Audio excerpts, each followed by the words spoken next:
மடல், அவ்வளவுதான், கடிதம். ஒரு குறிப்பிட்ட மக்களுக்கு, கொரிந்து நகர் மக்களுக்கு, ரோமை நகர் மக்களுக்கு, இப்படி குறிப்பிட்ட மக்களுக்கு எழுதப்பட்டிருக்கும், அல்லது குறிப்பிட்ட நபர்களுக்கு.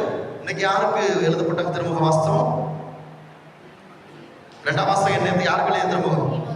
திமோத்தி, ஒரு தனி மனிதர், அவருடைய சீடர், பவுலுடைய சீடர். இப்படி ஒரு குறிப்பிட்ட மொத்த மக்களுக்கு அல்லது குறிப்பிட்ட நபர்களுக்கு எழுதப்பட்டது திருமுகங்கள். அது 21 திருமுகம். பவுலடியார் எழுதிய திருமுகம், அடுத்து பேதுரு எழுதிய திருமுகம், யாக்கோபு எழுதிய திருமுகம், யோவான் எழுதிய திருமுகம், இது எல்லாமே யூதா எழுதிய திருமுகம்.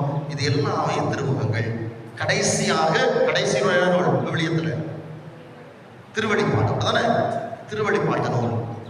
யோவான் தான் கண்ட காட்சிகளை நூலாக எழுதி தந்திருக்கிறார்.